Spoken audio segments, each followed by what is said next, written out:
Good evening. I am the gentleman, and this is the gentleman voice. Okay, so, folks, we are in for a treat today. A real, honest treat.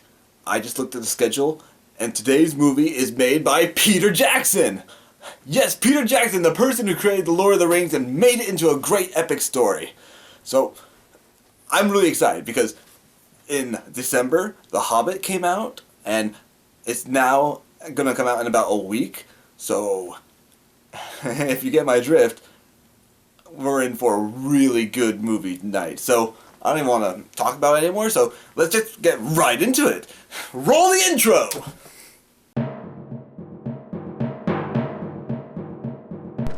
The Gentleman's Voice. Critical analysis and reviews for books and movies.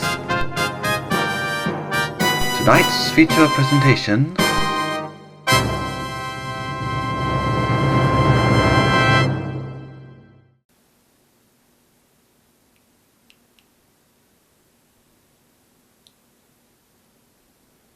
No. Hello, is this the producer for the Gentleman Voice? Hi, this is the gentleman, and I just have a quick question for you. Are you insane?! Okay, you want me to review the Peter Jackson King Kong? Whose bright idea was that? Then you're an idiot! You are an idiot! Okay, look, I saw the movie in theaters, and I found it to be the boringest slumberfest of any movie I've ever...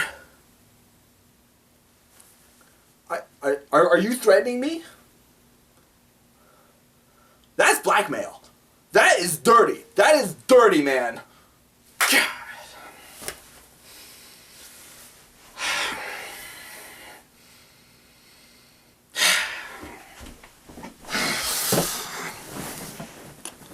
Well, audience, we're stuck with it. This is the big one. The epitome of boredom. A movie that tries so hard to draw a tear from your eye that it loses all sense of excitement and adventure before it even begins. And then, after 3 hours, the culmination of our patience comes to a finale that is overshadowed by Kong on Ice. No, I'm not even kidding. This is what we get. This is it. A 2-minute scene that is so non-essential to the plot that it ruined my opinion of the movie for good. Granted, it wasn't that good before because I thought it was so boring, but after seeing this, it made me despise this movie. So grab out your pillows and pull out your blankets for a slumber party. This is Peter Jackson's King Kong. God help us. Our movie opens with a monkey.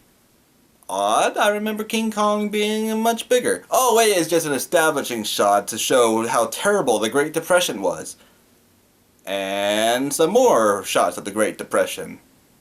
A lot of them. And trust me, this is only the first instance of a lack of restraint. We only needed a few shots to establish this. We don't need a full 3 minutes of it, especially because there are plenty of other scenes of it later! This pointless scene brought to you by Peter Jackson. Expect a lot of these. We finally meet our main character, Ann Darrow, portrayed by Naomi Watts. She's a doughy-eyed vaudeville performer who is enamored with the plays of Jack Driscoll. And this is her elderly friend, who no one really knows. But no sooner do we meet these people when we realize we won't be meeting them again, because their theater is closed. And then... I'm leaving, Annie. I'm going back to Chicago. Well, this would be a lot more touching if we, actually knew you for more than 1 minute. Regardless, Anne needs to find work, which leads her outside of a burlesque theater? Uh-oh. We might be having a censored scene coming up, folks.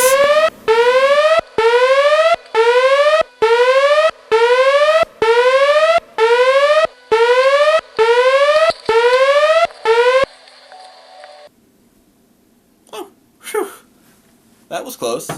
But a movie director named Carl noticed her and invites her to dinner to talk to her about his latest movie concept. What type of person are you?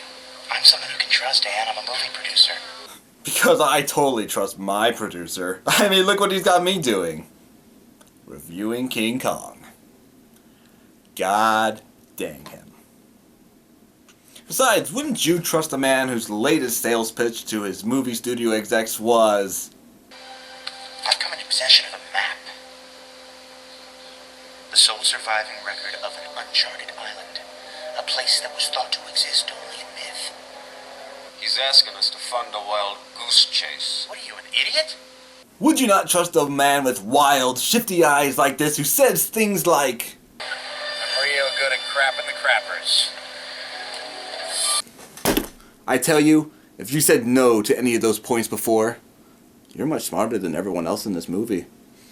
But where logic slams the door in your face, simple flattery might open it once again. Ann, I'm telling you, you're perfect. Look at you, you're the saddest girl I've ever met.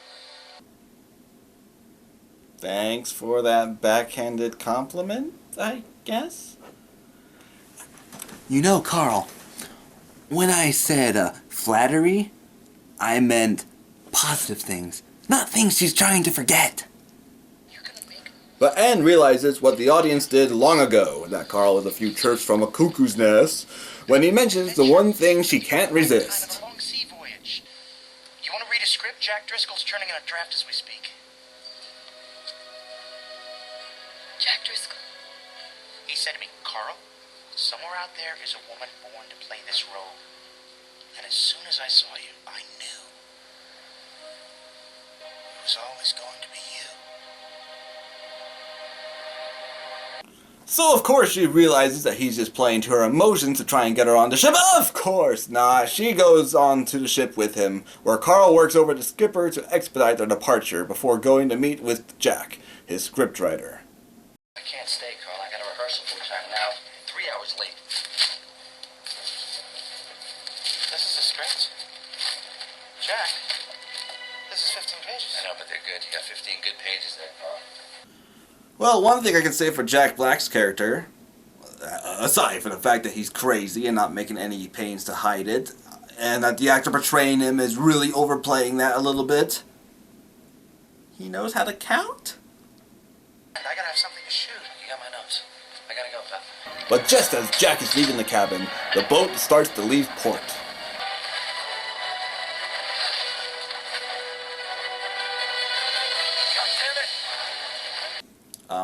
Okay? Why didn't he jump? I mean, he's got this play rehearsal that he's supposed to be watching, he's already really late for, and he loves the theater, so... Why didn't he jump? If you really loved it, you would have jumped. Thank you! I never thought I'd hear the pure, simple truth from Jack Black, but there it is! I mean, you could have jumped. Why didn't you? Oh my gosh, I have to make it to shore. But the suit, it's a $200 Venetian. If I jump in the water, then I'll get... No. I have to make it to shore. But wait, these shoes, these are $100 Italian loafers. If I jump, then the water will... God dang it! Meanwhile, now that the interesting 24 minutes are up and the great slowdown is about to begin, we get an opportunity to meet the rest of the cast. And bear with me, there are a lot of them. So let's review them all! The mate was a mighty sailing man, the skipper brave and sure. 5 passengers set sail that day for a 3-hour tour. Okay, seriously now, let's go ahead. There's the skipper, who makes a living performing live captures of animals. His first mate is Hayes, the wise and kind black man who took Jimmy under his wing when he found him. Jimmy is our naive kid who is still learning about life, so we, the audience, can learn with him. There's the cook, Lumpy, played by Andy Serkis. Choi, our token Asian. There's the star of Carl's movie, who is just an egotistical actor. Preston, Carl's production assistant. Carl's sound technician. Cameraman. Ann Darrow. Jack Driscoll. Carl Denham.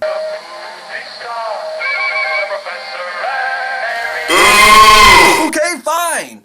But you get the idea. There are a lot of characters to keep track of. And we haven't even met the monkey yet. In fact, we're only half an hour in. But in meeting everyone, Ann makes the fatal error of mistaking the sound guy for Jack Driscoll. Thrilled to meet you.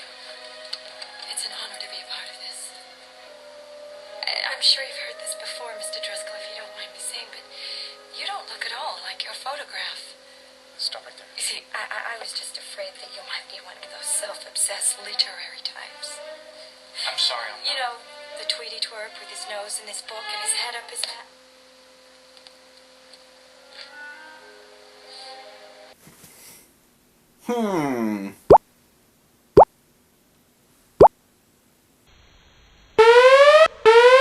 Yep, that makes sense. I mean, it's a common enough error. I mean, it's not just an easy little ploy to try and make an awkward romance start.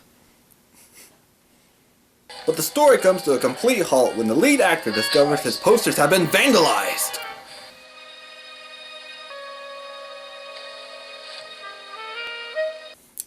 Yep, he really just did that. The comical thing that I'm sure that nobody ever really did, but every male character in a movie does. And is this at all important to the story? No. Nope, not at all. He doesn't bring it up to anybody ever again. He never even grows a mustache. So this has just been another pointless Jackson moment.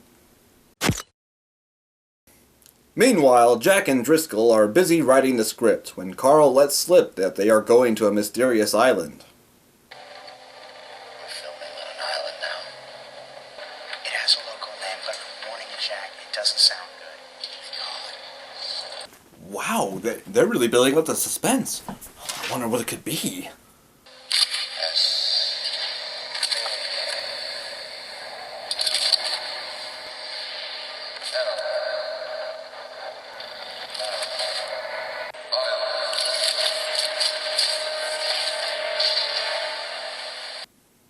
That's it. That's the big, scary, not good sounding name that you were building us up to. There's nothing scary about that! There's nothing scary about that! Seriously, that's the lamest name. I mean, it's not even that original. And what was up with that weird typing? I mean, dude, who does that? Did the screenwriters just think that's what normal people did, so they made explicit directions that is supposed to be done that way in the movie? S-K-U-L-L. You could just type it out. No, I can't. You see, this is how I type. This is how I draw the dramatic from my fingers onto the page. You don't need to make it dramatic. I mean, that's what the actors are. Do not question my logic! Fine. Y-O-U-A-R-E-A-N-I-D-I-O-T. You see, you do it too! After that super uber dramatic moment, we finally get to see our actors acting. For Carl's movie, at least. Here we see that Driscoll and Ann are starting to feel stirrings for one another. No, really? I thought this was going to be a non-romantic movie until the monkey showed up. Yet the crew is not happy about going to Skull Island, as they explained to Carl and Preston. 7 years ago, me and Mr. Hayes were working on passage on a Norwegian bark. We picked up a castaway, found him in the water.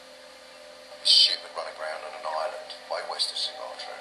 An island hidden in fog. He spoke of a huge wall. The castaway, he spoke of a creature, neither beast nor man. There's something monstrous living behind that wall. Smeagol? I mean, this is Andy Serkis saying it, so... Okay, maybe I just have The Hobbit still on my brain. Sorry, fellas. You'll have to do better than that. So I guess that means they're going to go to the captain and try to convince him to turn around and...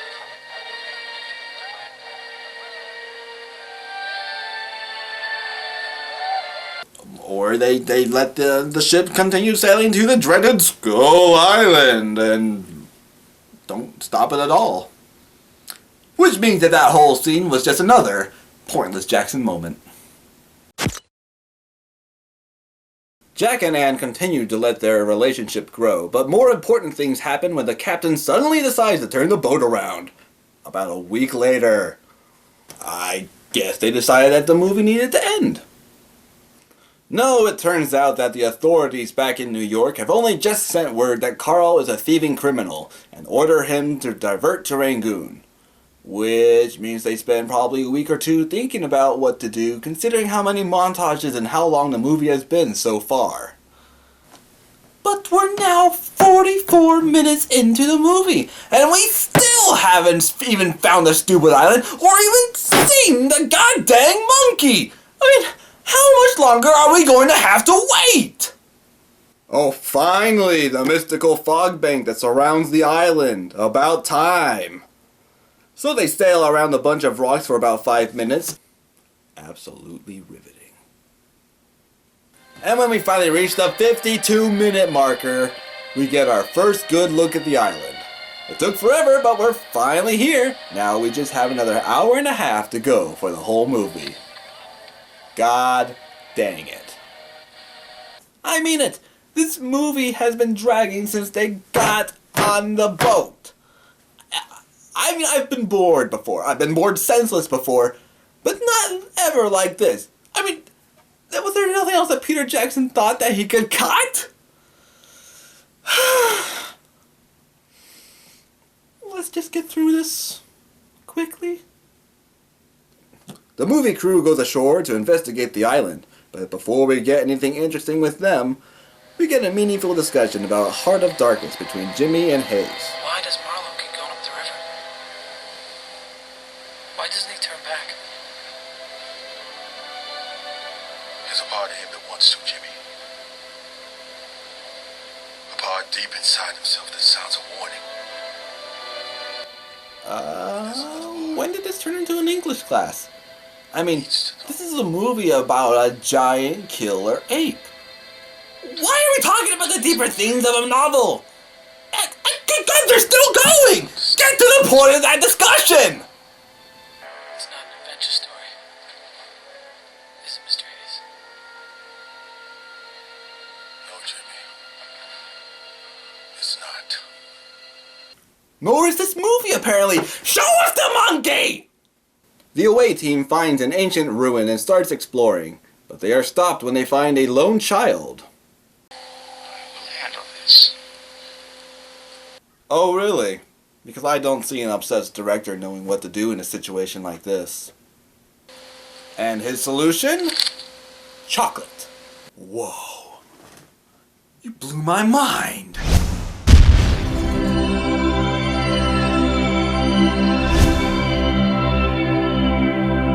The solution to everything is chocolate.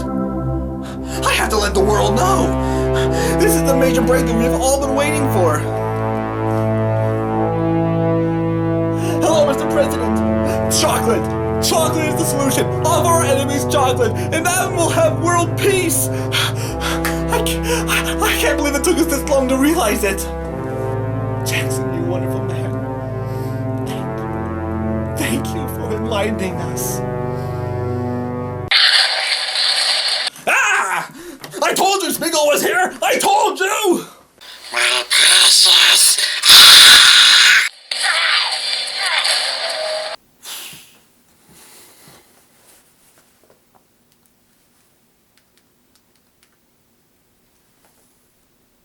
Hello, Mr. President.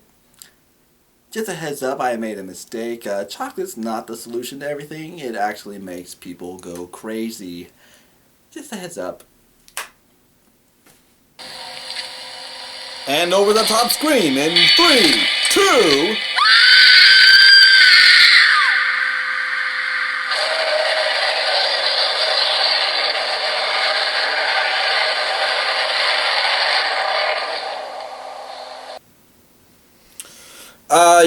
somebody's stomach was rumbling by the boom mic there. Can you do that again, Naomi? Thank you.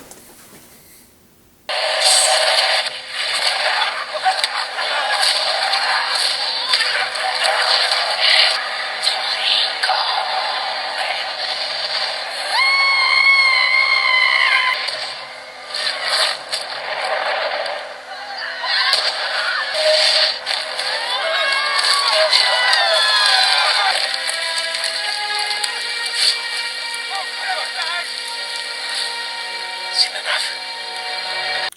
Yes, I have. Can I stop watching now? But the natives want to grab Ann Darrow because they like the way she screams. Oh.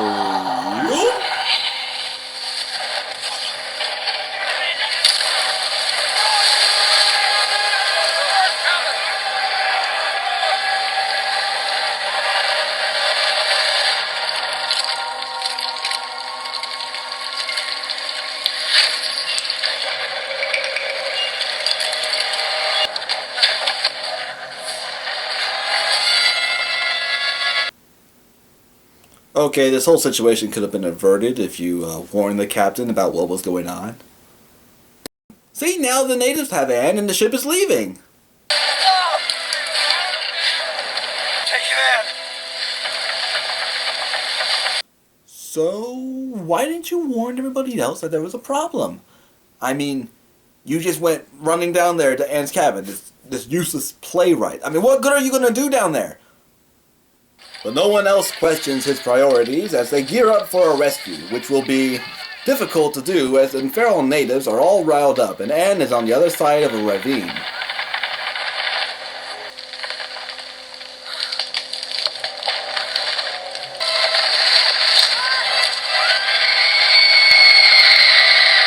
Oh look, there's the monkey! Too bad I'm too bored to care now. And get ready for another over-the-top scream in 3, 2...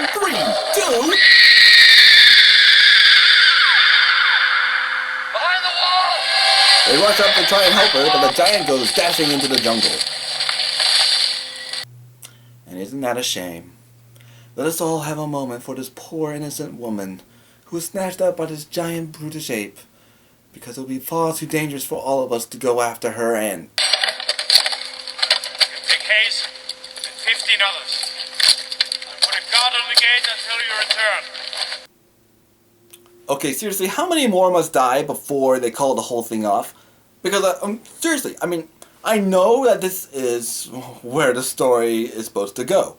I know that this is the adventure is part of the story, and without it there is no adventure. But to tell the truth, I don't care. I have sat through so much character development that did not make me care for the characters that I don't care about the rest of the movie. In fact, let's watch it in fast motion.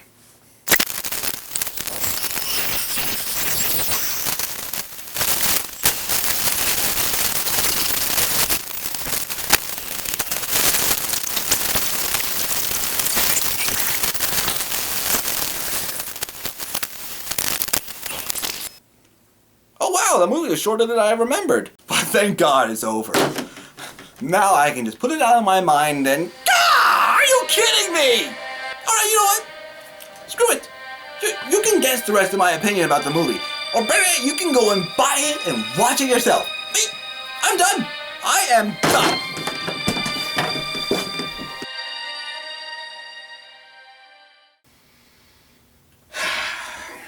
Alright, well, I may as well do something productive. Today's book review is of Mice and Men.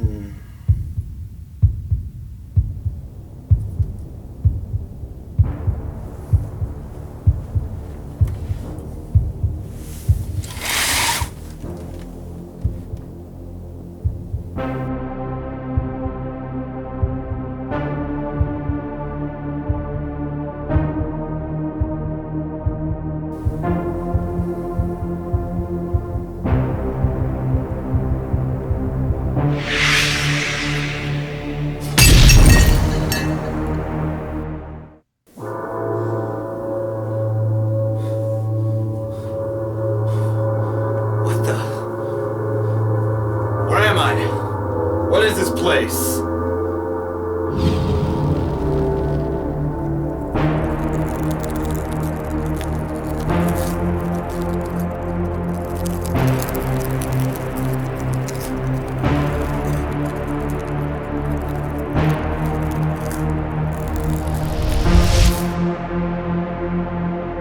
Gentlemen,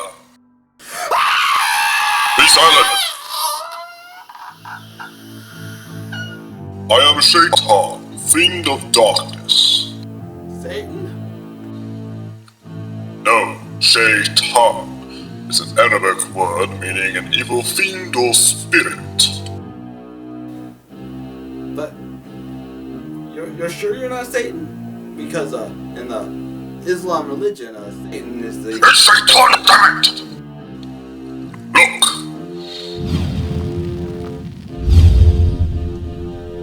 See? There's a bloody difference. Forgive me for snapping. I just get that question a lot. Okay, so you're an evil spirit. So, is this hell? No, you are in my world. The world of foggy darkness. The world of foggy darkness is called... The world of foggy darkness. Look, we fiends are not very original with our names. I am an evil spirit, therefore I am called Shaitan. This is a world of fog and darkness, and therefore we call it the world of foggy darkness. It keeps things simple. Okay, whatever. Why have you brought me here? Well, what do you want with me? I have brought you here to convince you to complete your King Kong review.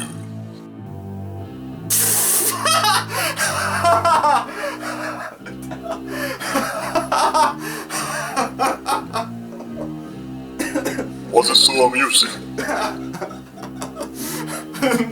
Nothing. So, what do you really want? For you to finish the review. You're serious, aren't you? Yes. Look, I appreciate all the effort you're putting into this, but there is no way I'm going to finish that movie. You must finish what you began, gentlemen. It is your destiny. Failure to do so is tantamount to suicide. It is like trying to skydive halfway to Earth. You cannot do it. Look, no one even cares about my reviews anyway. No one's gonna notice I didn't even complete it. Is that so? Well, perhaps we should ask what some of your friends on your show believe. Some of your friends such as the Tomato Geek. Good God, no, that man hates me. He'll just say I need to finish it to spite me. Perhaps. We shall see.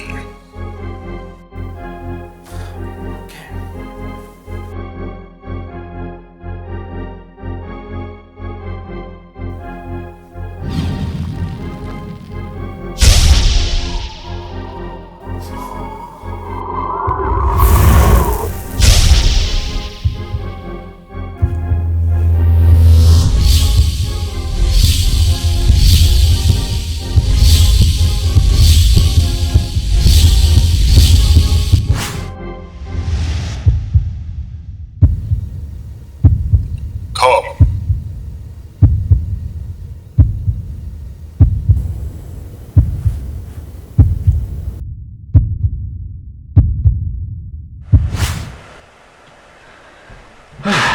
Alrighty then. Now to pop in How to Train Your Dragon. Bloody bonkers. What the bleeding dickens is this? Forgive the intrusion, Tomato Geek. You are familiar with the gentleman, I presume. Gentlemen, my arch enemy. The man I have vowed to destroy. You shall bow down and accept that I know best. And this is him on a good day. We need you to answer an ethical question for us. A question? Ask away, old bean. If the gentleman were to begin our review and then stop in the middle, is he not obligated to complete it? An interesting query. What movie is it? King Kong, the Peter Jackson version. Oh, well, in that case, no. What, really? Well, yes. You see, 84% of the critics liked it, but only 52% of the audience liked it. So, in that case, it's not a movie that everybody must sit through. Wow, I thought that you hated me, and that you would make me do it. Well, you see, if you saw some of the movies that the Rotten Tomatoes considered good, I think you would quite agree with us. Take, for example, The Red Balloon. It's a wonderful classic. Everybody loves that one. I already reviewed that one, and I found it to be creepy and pointless.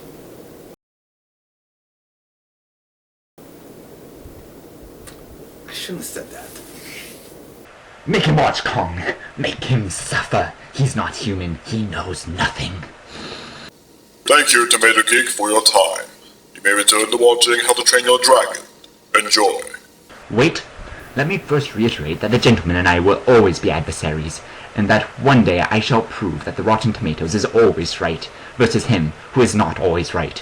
And then he shall just shut him bow up down already. and recognize the superiority of him. See, I told you he'd make me watch it just because he hated me. He's had it in for me ever since he saw my Sherlock Holmes review. That matters not. What matters is you must finish your review. Look, just because he said something does not make it right. He's just a kid with an unhealthy internet obsession and a chip on his shoulder.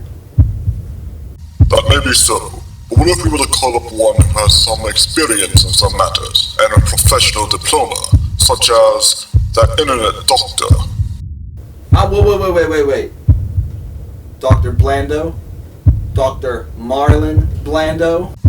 Yes. You can't be serious. That guy's the most boring person in the world. I think even the movie would be more interesting than him. I'd almost rather watch it. So you will complete your review. I said almost. Very well.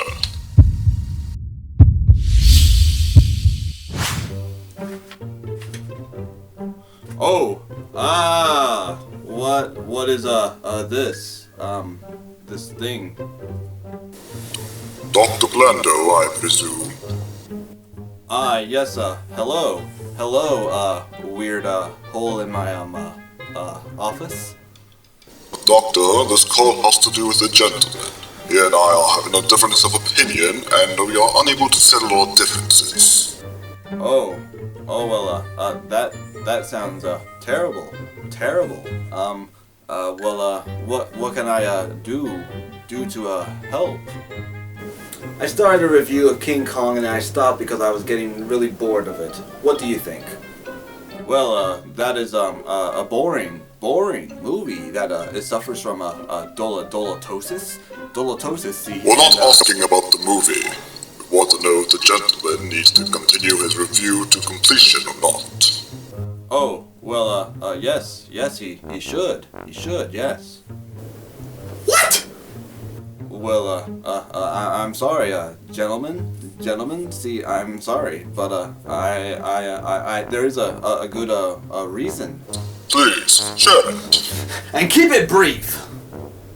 Oh, well, you see, to not want to, complete something that you started, that might, be a sign of, comatosis. But, that is a sign of, laziness, see, and, procrastination, and, with, Doctor, how would you handle this illness? The best way to handle a case of this is to do the thing that you are avoiding. See, that way you do not become a... Thank you for your time, Doctor.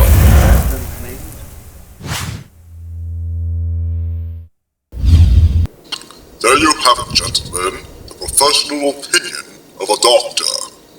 Doctor? He's no more a doctor than I am. He got a diploma from the Internet School of Medicine.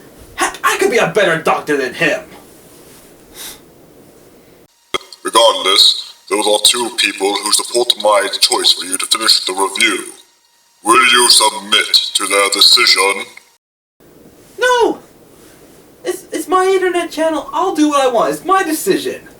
Goodbye! So be it. Gentlemen.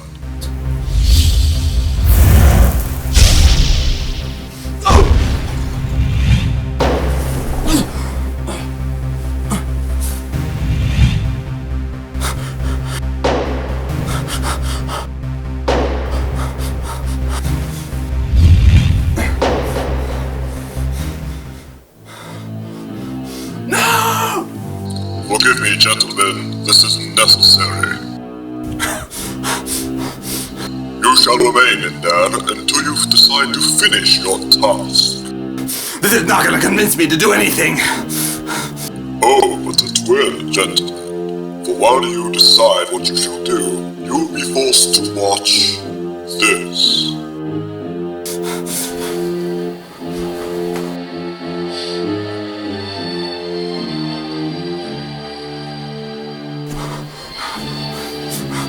No!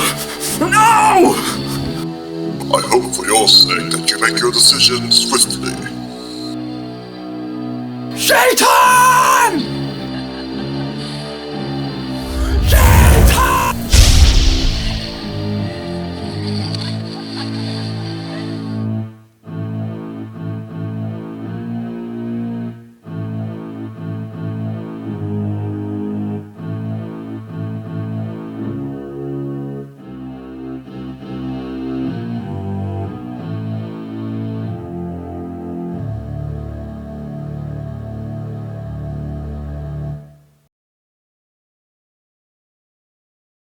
Wait, let me first reiterate that that one guy in the suit, him, and I, that other guy not in a suit, who likes tea and has a British accent, shall always be adversaries. And I'm right, and he's wrong, and he should get over it. Yeah.